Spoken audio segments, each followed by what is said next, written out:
Epístola do Apóstolo São Paulo aos Romanos, capítulo 1.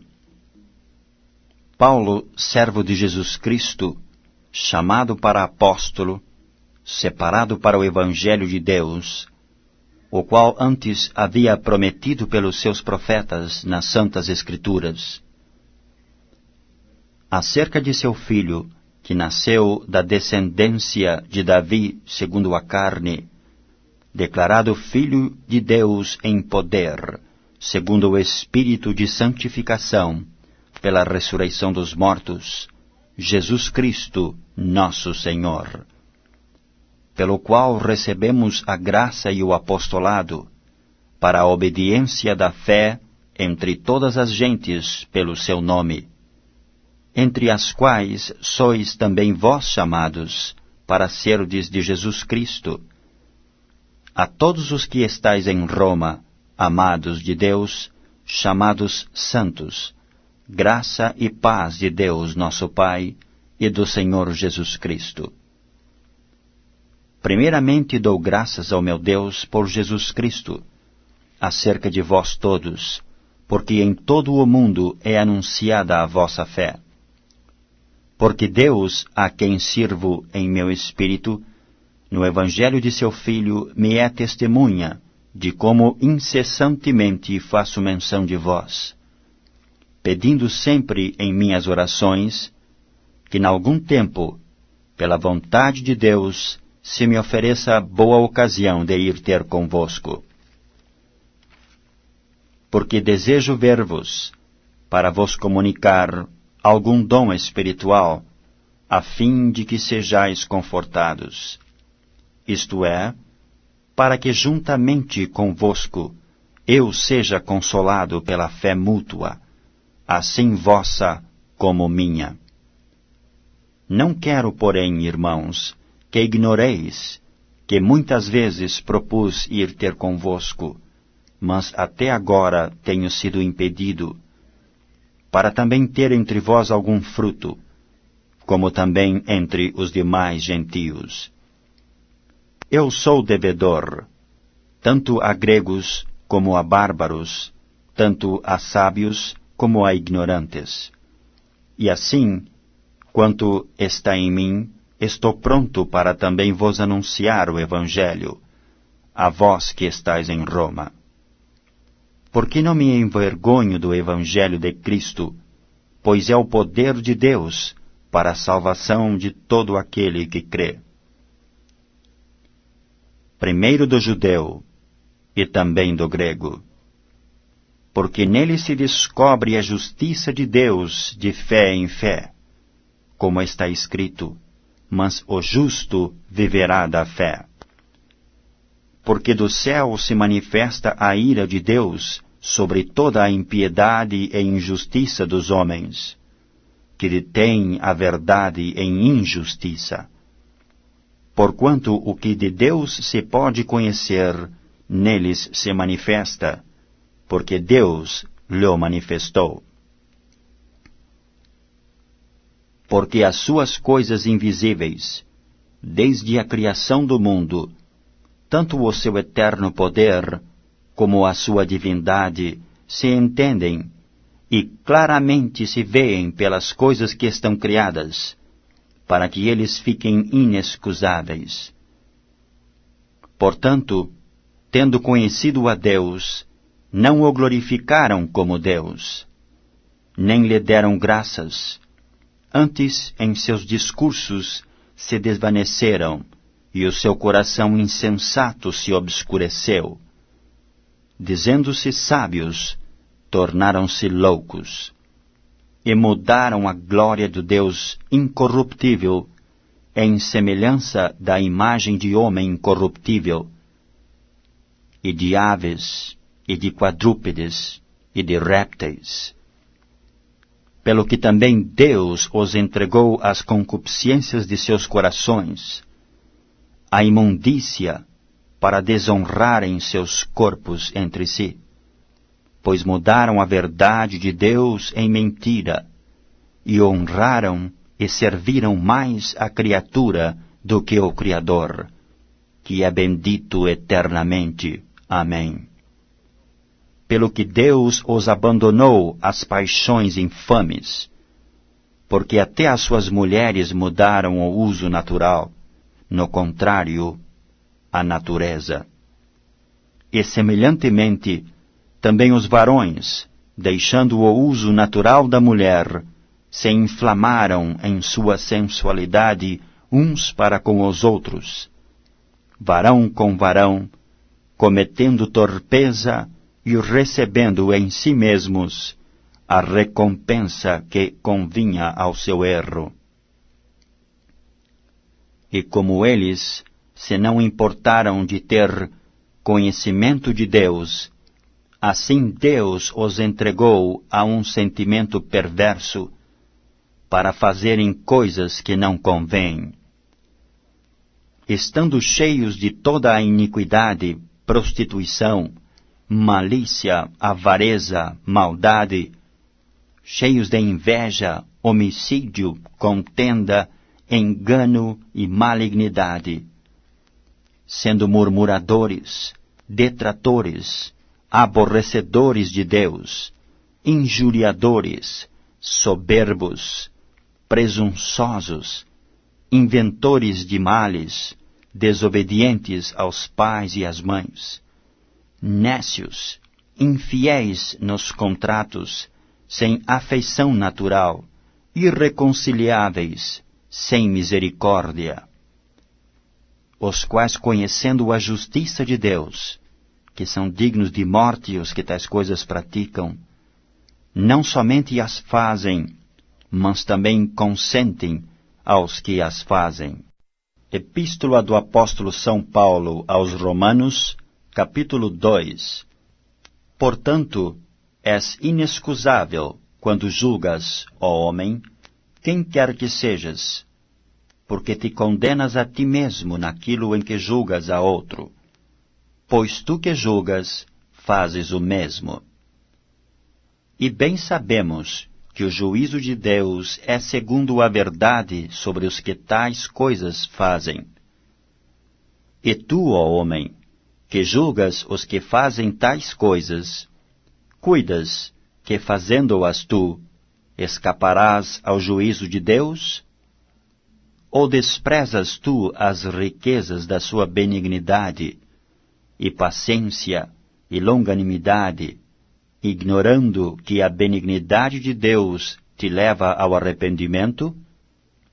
Mas, segundo a tua dureza e teu coração impenitente, entesouras ira para ti no dia da ira e da manifestação do juízo de Deus, o qual recompensará cada um segundo as suas obras, a saber, a vida eterna aos que com perseverança em fazer bem procuram glória e honra e incorrupção, mas a indignação e a ira aos que são contenciosos e desobedientes à verdade e obedientes à iniquidade. Tribulação e angústia sobre toda a alma do homem que obra o mal, primeiramente do judeu e também do grego. Glória, porém, e honra e paz a qualquer que obra o bem, primeiramente ao judeu e também ao grego. Porque para com Deus não há acepção de pessoas, porque todos os que sem lei pecaram, sem lei também perecerão, e todos os que sob a lei pecaram, pela lei serão julgados. Porque os que ouvem a lei não são justos diante de Deus, mas os que praticam a lei hão de ser justificados. Porque quando os gentios que não têm lei fazem naturalmente as coisas que são da lei, não tendo eles lei, para si mesmos são lei, os quais mostram a obra da lei escrita em seus corações, testificando juntamente a sua consciência, e os seus pensamentos, quer acusando-os, quer defendendo-os. no dia em que Deus há de julgar os segredos dos homens, por Jesus Cristo, segundo o meu Evangelho. Eis que tu, que tens por sobrenome judeu, e repousas na lei, e te glorias em Deus, e sabes a sua vontade, e aprovas as coisas excelentes, sendo instruído por lei, e confias que és guia dos cegos, luz dos que estão em trevas, instruidor dos nécios, mestre de crianças, que tens a forma da ciência e da verdade na lei. Tu, pois, que ensinas a outro, não te ensinas a ti mesmo? Tu que pregas que não se deve furtar, furtas? Tu que dizes que não se deve adulterar, adulteras? Tu que abominas os ídolos, cometes sacrilégio? Tu que te glorias na lei, desonras a Deus pela transgressão da lei? Porque, como está escrito, o nome de Deus é blasfemado entre os gentios por causa de vós. Porque a circuncisão é, na verdade, proveitosa, se tu guardares a lei. Mas se tu és transgressor da lei, a tua circuncisão se torna em incircuncisão. Se, pois, a incircuncisão guardar os preceitos da lei, porventura a incircuncisão não será reputada como circuncisão? E a incircuncisão, que por natureza o é, se cumpre a lei, não te julgará porventura a ti, que pela letra e circuncisão és transgressor da lei? Porque não é judeu o que o é exteriormente, nem é circuncisão a que o é exteriormente na carne, mas é judeu o que o é no interior, e circuncisão a que é do coração, no espírito, não na letra, cujo louvor não provém dos homens, mas de Deus. Epístola do Apóstolo São Paulo aos Romanos, capítulo 3. Qual é logo a vantagem do judeu? Ou qual a utilidade da circuncisão? Muita em toda a maneira, porque, primeiramente, as palavras de Deus lhe foram confiadas. Porque, se alguns foram incrédulos, a sua incredulidade aniquilará a fidelidade de Deus? De maneira nenhuma. Sempre seja Deus verdadeiro, e todo o homem mentiroso, como está escrito, para que sejas justificado em tuas palavras e venças quando fores julgado. E se a nossa injustiça por causa da justiça de Deus, que diremos? Porventura será Deus injusto, trazendo ira sobre nós? Falo como homem. De maneira nenhuma. De outro modo, como julgará Deus o mundo? Mas se pela minha mentira abundou mais a verdade de Deus para a glória sua, por que sou eu ainda julgado também como pecador? E por que não dizemos, como somos blasfemados, e como alguns dizem que dizemos, façamos males para que venham bens? A condenação desses é justa. Pois que? Somos nós mais excelentes? De maneira nenhuma, pois já dantes demonstramos que tanto judeus como gregos, todos estão debaixo do pecado. Como está escrito, não há um justo, nenhum sequer. Não há ninguém que entenda, não há ninguém que busque a Deus.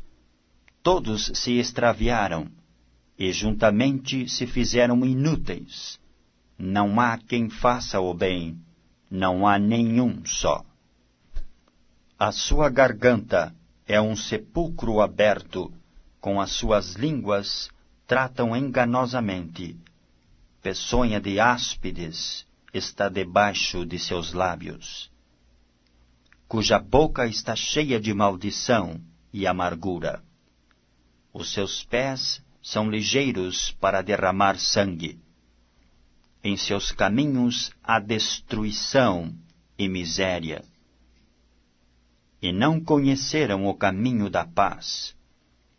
Não há temor de Deus diante de seus olhos. Ora, nós sabemos que tudo o que a lei diz, aos que estão debaixo da lei, o diz, para que toda a boca esteja fechada, e todo o mundo seja condenável diante de Deus. Por isso, nenhuma carne será justificada diante dele pelas obras da lei, porque pela lei vem o conhecimento do pecado. Mas agora se manifestou sem a lei a justiça de Deus, tendo o testemunho da lei e dos profetas, isto é, a justiça de Deus pela fé em Jesus Cristo para todos e sobre todos os que creem, porque não há diferença. Porque todos pecaram e destituídos estão da glória de Deus, sendo justificados gratuitamente pela sua graça, pela redenção que há em Cristo Jesus, a qual Deus propôs para propiciação pela fé no seu sangue, para demonstrar a sua justiça pela remissão dos pecados dantes cometidos sob a paciência de Deus. Para a demonstração da sua justiça neste tempo presente, para que ele seja justo e justificador daquele que tem fé em Jesus. Onde está logo a jactância? É excluída. Por qual lei? Das obras? Não, mas pela lei da fé. Concluímos, pois, que o homem é justificado pela fé sem as obras da lei. É porventura Deus somente dos judeus? E não o é também dos gentios?